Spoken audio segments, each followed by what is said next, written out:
So, when should the cord be clamped after birth? Ano po ang sagot natin? D, all of the above. Okay? Bakit? Hindi lahat ng sanggol titigil ang pitik ng puso ng 1 to 3 minutes. Some would take faster kasi sila iba ang edad. So, lalo na sa mga preterm, iba yan. Pwede pa nga po siyang mas matagal sa 3 minutes. Kaya lang sa pagsusuri po, 3 minutes is the maximum. So, hinahayaan natin 3 minutes, we have to clamp. Next. So, when we are about to clamp, remember, we wore double gloves. Diba? Tapos, kanina pinakapa ko sa inyo yung pulso. Sabi ko, kapain lang ang pulso. Hindi ko sinabing clamp, hindi ko sinabing putulin. So, pag yung pulso natin, nakapa na ninyo, at hahantayin niyo pong tumigil ang pitik ng pulso, provided the baby is breathing properly.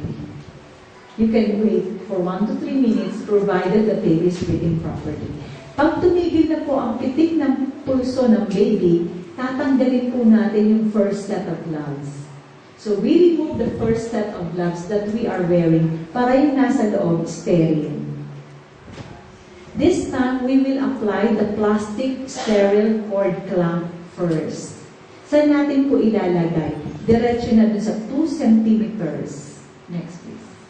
Yan. Diretso na sa 2 centimeters away from the baby's skin. And then yung next clamp, yung metal clamp, will be placed at 5 centimeters away from the baby's skin.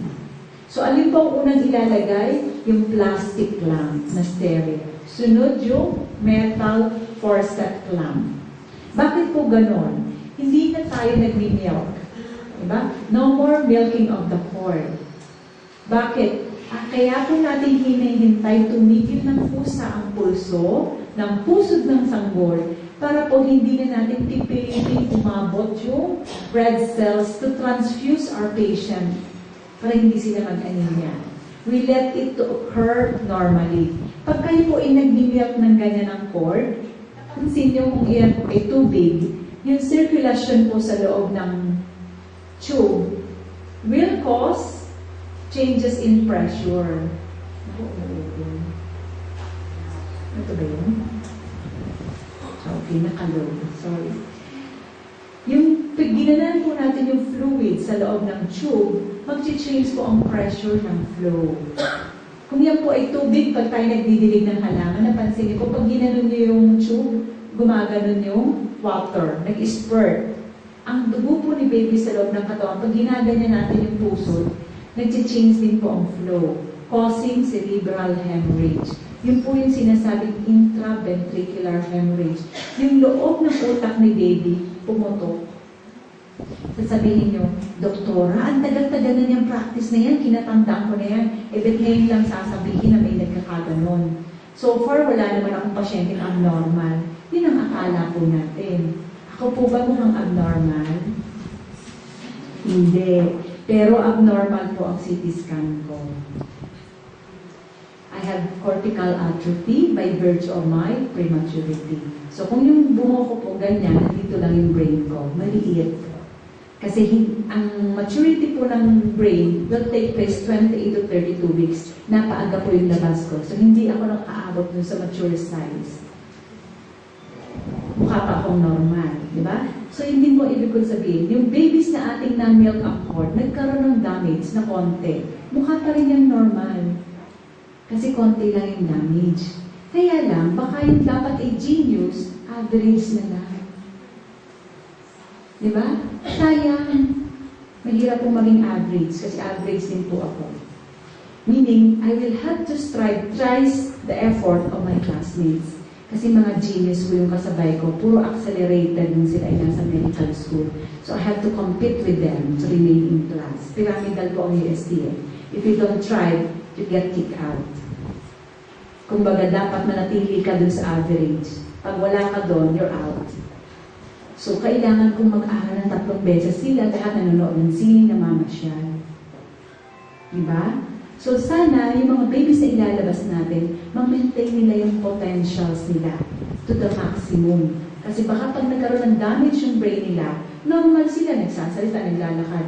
Pero, hindi makapasa ng grade 1, o hirap magsalita, delayed ang paglakad. I walk at the age of 2 years old. So, delayed po yun, ano? Hindi ako pwede mag-marathon. Mangingitim ako. Hindi po ganun mature ang aking developmental capacity.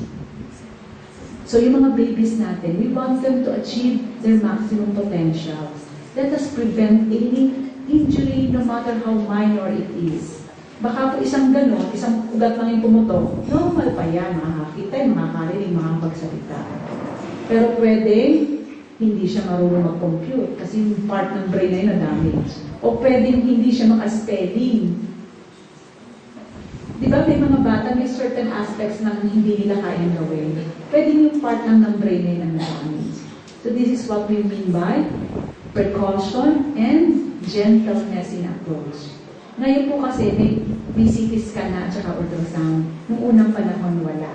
Diba? So hindi natin alam kung noong pa yan nangyayari. Ngayon lang na-prove. Dumadami yung brain injuries na nado-document. So we don't want our child to be one of the few who suffer from this. So let us avoid milking. Kaya unang ikaklam po yung plastic cord clamp. No? And then the metal clamp. And then cut neatly. Pag sinabi natin cut neatly, yun na po yung cut natin dun sa 2 centimeters. Hindi na po mag-cord dressing later on. No more alcohol, no more betadine. Nothing on the stump. That's it.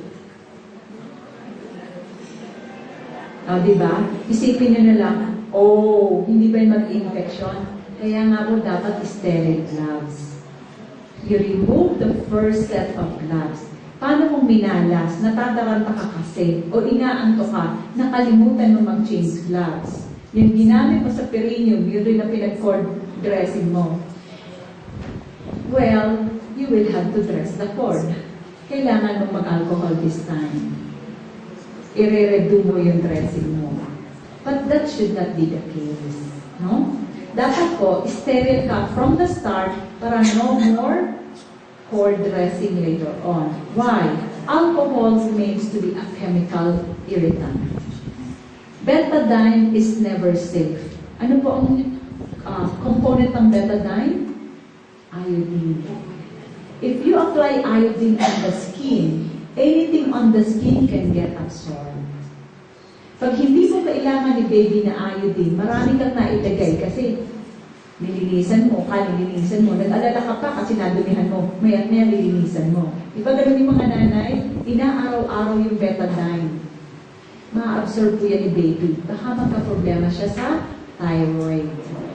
Yung kanyang thyroid naging bosyo kasi naapektuhan ng kanyang iodine. Kaya po pinaalis na yung iodine na routine application. Remember, I just told you, clamp the sterile plastic cord clamp, clamp the metal clamp, and cut, that's it. Walang ipinipintura na chemical. Unlike what we used to do before. Nakuha po kaya yun? Okay. Plastic po yung nauuna kasi yun yung maiiwan. Hindi nyo nagagalawin yun. Yun na yun. Okay? Kaya po ina-emphasize natin yung plastic cord clamp. Kasi baka i-review yung clamping. Hindi na po. Yun na yun. Okay? Next. So, ganyan po dapat ang itsura nun. Yan po yung 2 centimeters. Pag kinat mo, ganyan na rin kanit. Hindi mo siya ikakat ng mahaba, tapos puputulin mo mamaya. Hindi na po. Yan na. Final cut. Final trimming. Okay? Then, wala na rin pong ilalagay sa ward. Later, we will talk on that. So, ang benefit po nito, hindi namumutla ang ating patient, hindi nagkakaroon ng hemorrhage, at wala naman po siyang side effect on the mother. Next, please. Pag ang vernix hindi mo tinanggal kasi hindi mo pinaliguan si baby, merong isang hindi nawawala sa kanya.